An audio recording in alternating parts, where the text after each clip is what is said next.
Assalamualaikum warahmatullahi wabarakatuh. Anak-anak sekalian, berjumpa kembali dengan Bapak Maftuhin dalam pelajaran PPKN. Melalui PPKN Studio, Bapak akan mengajarkan kepada kalian materi-materi pelajaran yang kalian perlukan. Selamat mengikuti pelajaran. Mudah-mudahan pelajaran kali ini bisa kalian terima dengan baik. Namun jangan lupa subscribe, like, dan komen. Nah, anak sekalian, ternyata Indonesia di samping menganut teori kedaulatan rakyat, juga menganut teori kedaulatan hukum. Yuk kita baca di dalam ketentuan di dalam Undang-Undang Dasar. Selain menganut teori kedaulatan rakyat, negara Indonesia dipertegaskan dengan kedaulatan hukum. Dalam Undang-Undang Dasar Negara Republik Indonesia tahun 1945, pasal 1 ayat 3 dinyatakan negara Indonesia adalah negara hukum. Juga ditegaskan di dalam pasal 27 ayat 1 yang berbunyi segala warga negara bersamaan kedudukannya di bidang hukum dan pemerintahan dan wajib menjunjung hukum dan pemerintahan itu dengan tiada kecualinya. Dengan tidak ada kecualinya. Nah, anak sekalian, berdasarkan dua pasal ini, yaitu pasal 1 ayat 3 dan pasal 27 ayat 1, maka Indonesia adalah negara yang berdasarkan atas hukum. Artinya segala tindakan negara, ya, bagaimana negara melaksanakan fungsinya, dalam hal ini yang dilaksanakan oleh pemerintah, presiden dan lain sebagainya, harus berdasarkan hukum yang berlaku. Jika tidak ada hukum yang mengatur tindakan pemerintah, maka hukum harus dibuat dulu. Jika keadaannya terpaksa, maka harus dibuatkan namanya Perpu, Peraturan Pemerintah Pengganti Undang-Undang. Nah, gitu anak sekalian. Oke, kita lanjutkan ya. Nah, sekarang dari landasan dua tadi, yaitu kedaulatan rakyat dan kedaulatan hukum, maka kedaulatan yang dipraktikkan di Indonesia harus memiliki prinsip-prinsip yang tidak boleh bertentangan dengan Undang-Undang Dasar. Jadi, berdasarkan paparan di atas, maka prinsip kedaulatan negara Republik Indonesia adalah sebagai berikut. Ini perhatikan. A. Negara Indonesia adalah negara kesatuan yang berbentuk republik. Ini pasal 1 ayat 1. Negara kesatuan yang berbentuk republik. Kesatuan itu adalah bentuk negaranya, republik adalah bentuk pemerintahannya. B. Kedaulatan berada di tangan rakyat dan dilaksanakan menurut Undang-Undang Dasar. Tadi ada di pasal berapa? Pasal 1 ayat 3. Pasal 1 ayat 2 Undang-Undang Dasar 45. Yang C. Negara Indonesia adalah negara hukum. Pasal 1 ayat 3. Segala tindakan yang dilakukan oleh aparat negara, pemerintah, polisi, tentara, dan lain sebagainya harus didasarkan kepada hukum yang berlaku. D. Presiden tidak dapat Presiden tidak dapat membekukan dan atau membubarkan Dewan Perwakilan Rakyat. Artinya, Presiden tidak boleh membubarkan DPR. E. Menteri-menteri diangkat dan diberhentikan oleh Presiden. Pasal 17. Karena menteri adalah pembantu Presiden dan Presiden punya hak prerogatif untuk mengangkat dan memberhentikan menteri-menterinya. Yang F. MPR hanya dapat memberhentikan Presiden dan atau Wakil Presiden dalam masa jabatannya menurut Undang-Undang Dasar. Nah, menurut Undang-Undang Dasar, jabatan presiden di Indonesia adalah 5 tahun. Artinya, presiden tidak boleh dimashulkan, tidak boleh diganti sebelum 5 tahun, kecuali dalam keadaan darurat. Misalnya presiden tidak bisa lagi meneruskan tugasnya karena sakit, karena meninggal. Maka bisa dilakukan tindakan yang sesuai dengan hukum yang berlaku. Tapi jika presiden tidak melanggar Undang-Undang Dasar, maka presiden tidak boleh diganti di tengah jalan. Artinya sebelum 5 tahun. Kita lanjutkan. Nah, sekarang kita akan bicara demokrasi. Namun bicara tentang demokrasi, kalian harus paham bahwa demokrasi ini merupakan kelanjutan daripada teori kedaulatan rakyat. Teori kedaulatan rakyat ini akan melahirkan demokrasi. Demokrasi ini berasal dari kata demos dan kratos atau kratein. Demos berarti rakyat dan kratein berarti pemerintahan. Secara harfiah, demokrasi memiliki pengertian pemerintahan rakyat.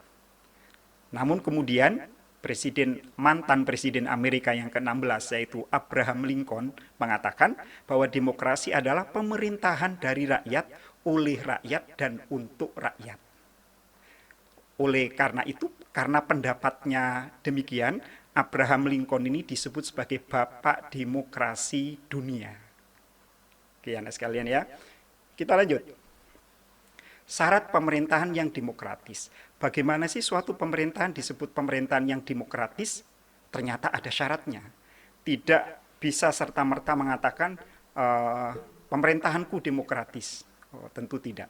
Nah, anak sekalian, dalam perkembangannya demokrasi mengalami pasang surut. Hal ini ditandai oleh adanya beberapa istilah demokrasi yang menunjukkan bentuk pelaksanaan sistem pemerintahan demokrasi di suatu negara.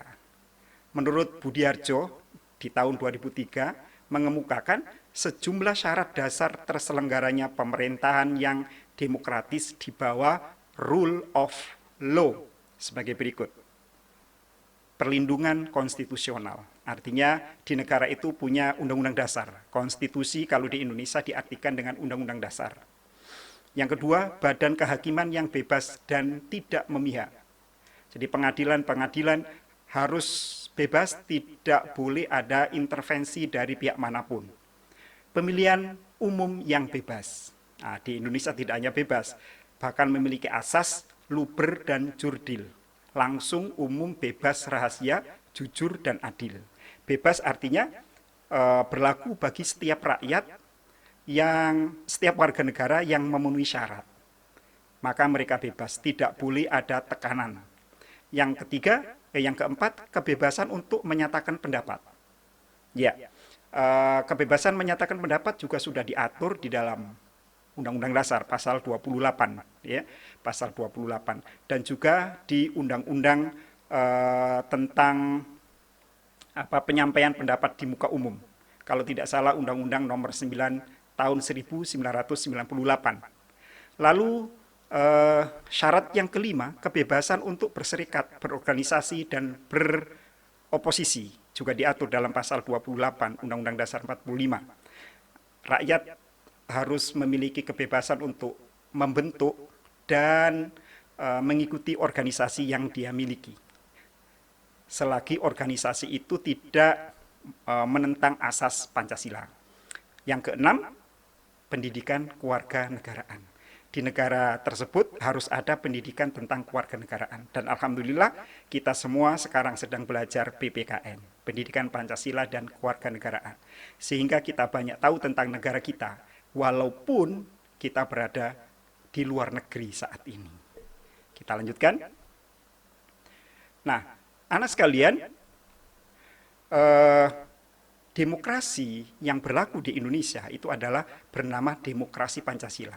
Nama demokrasi itu biasanya disandingkan dengan nama ideologi yang berlaku di negara tersebut. Kalau negara-negara yang menganut ideologi liberalisme, maka demokrasinya adalah demokrasi liberalis, kebebasan. Ada juga negara yang menganut komunis, ya demokrasinya demokrasi komunis. Masing-masing negara memiliki ideologi yang berbeda-beda, maka demokrasinya harus dilandasi oleh ideologi masing-masing. Sedangkan di Indonesia, karena Indonesia ini ideologinya adalah Pancasila, maka demokrasinya harus dilandasi oleh Pancasila. Artinya bahwa pelaksanaan demokrasi yang dinyatakan oleh Abraham Lincoln tadi, pemerintahan dari rakyat, oleh rakyat, dan untuk rakyat, itu harus dilandasi, dijiwai oleh nilai-nilai Pancasila. Terutama nilai dasarnya, yaitu demokrasi yang berketuhanan, demokrasi yang berperi kemanusiaan, demokrasi kebangsaan, ya, lalu demokrasi yang berkerakyatan, permusyawaratan, ya, dan demokrasi yang berkeadilan. Nah, itu. Kita lanjut. Nah, anak sekalian, ciri utama dari demokrasi di Indonesia, ya, ciri utama dari demokrasi di Indonesia adalah musyawarah mufakat, seperti yang diamanatkan di dalam pasal 20, seperti yang diamanatkan dalam Pancasila yang keempat, yaitu kerakyatan yang dipimpin oleh hikmat kebijaksanaan dalam permusyawaratan perwakilan. Ini menjadi ciri khas, ciri khusus dari demokrasi di Indonesia, bahwa segala sesuatu, segala permasalahan yang terjadi di Indonesia harus dipecahkan dengan cara musyawarah mufakat. Di mana itu? Di mana saja, terutama yaitu di perwakilan rakyat, di DPR maupun di MPR. Nah, musyawarah mufakat harus berpangkal tolak pada hal-hal berikut. A. Musyawarah mufakat bersumberkan inti kerakyatan yang dipimpin oleh hikmat kebijaksanaan dalam permusyawaratan perwakilan. B. Pengambilan keputusan harus berdasarkan kehendak rakyat melalui hikmat kebijaksanaan. Ya, ini titiknya. Hikmat kebijaksanaan. Jadi harus ada kebijaksanaan-kebijaksanaan demi kepentingan rakyat. Karena keputusan itu yang akan membawa dampak kepada rakyat. C. Cara mengemukakan hikmat kebijaksanaan harus berdasarkan akal sehat dan hati nurani luhur, serta mempertimbangkan persatuan dan kesatuan bangsa serta kepentingan rakyat. Yang D. Keputusan yang diambil harus dapat dipertanggungjawabkan secara moral kepada Tuhan, serta menjunjung tinggi nilai kemanusiaan dan keadilan.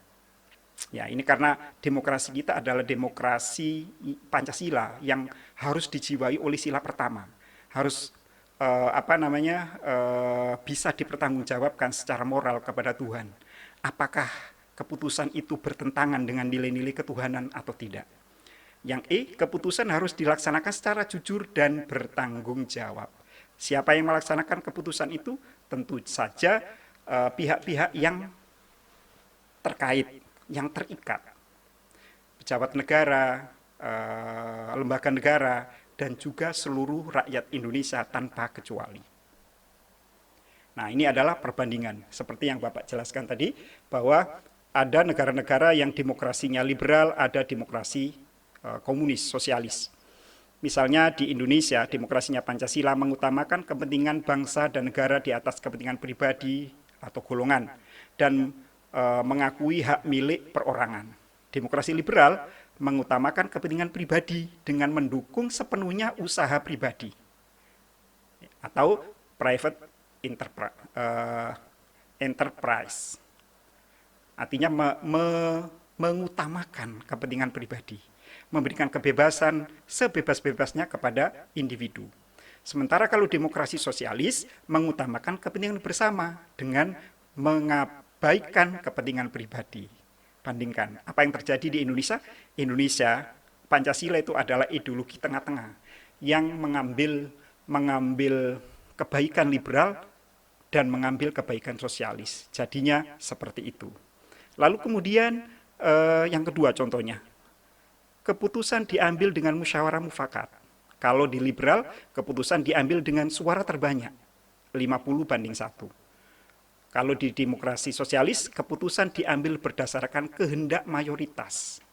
Bagaimana mayoritas menginginkan, itulah yang terjadi. Dan Indonesia kedua-duanya diambil yang baik. Kita lanjutkan. Yang nomor 3, demokrasi Pancasila, agama merupakan bagian yang tak terpisahkan dari kehidupan bernegara. Ya, Indonesia memang bukan negara agama, tapi Indonesia juga bukan negara sekuler. Negara sekuler itu adalah negara yang memisahkan antara urusan agama dengan negara. Negara ya negara, agama ya agama. Urusan negara tidak boleh dicampuri dengan agama. Tapi Indonesia adalah negara yang religius, ya. Walaupun bukan negara agama, tapi produk-produk hukum, kebijakan-kebijakan negara harus dilandasi oleh nilai-nilai yang dipercayai kebenarannya oleh masyarakat. Dan masyarakat Indonesia adalah masyarakat yang agamis.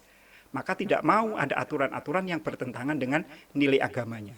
Tapi bandingkan dengan liberal. Di liberal memisahkan urusan agama dengan kehidupan negara. Sangat sekuler. Agama jangan dibawa ke negara. Di sosialis tidak mengenal agama karena tidak mengakui adanya Tuhan alias ateis. Di negara-negara seperti Cina, ya, atau negara-negara komunis lainnya, negaranya tidak mengakui agama. Ya. Yang keempat, terakhir, tidak dikenalnya dominasi mayoritas dan tirani minoritas. Maksudnya bahwa di negara Indonesia, walaupun presiden itu dipilih atas suara mayoritas, bukan berarti lalu kemudian menghilangkan suara-suara dari yang tidak memilihnya. Sebaliknya juga demikian, apalagi tirani minoritas, penguasa yang sedikit orangnya, lalu kemudian memerintah yang banyak dengan bertangan besi, berkuku besi, otoriter. Kalau di liberal, keputusan ditentukan oleh kesepakatan individu sebagai warga negara. Sementara kalau di sosialis, suara mayoritas kelompok besar masyarakat yang menentukan segalanya. Nah, anak sekalian, itulah materi kita hari ini. Mudah-mudahan kalian bisa memahaminya dengan baik. Jika kalian masih belum bisa memahami dengan baik, maka kalian bisa buka kembali video ini di YouTube Bapak, yaitu di PPKN Studio. Atau kalian kembali ke Google Classroom untuk membuka materi dengan lengkap. Terima kasih atas perhatiannya. Assalamualaikum dan salam sejahtera.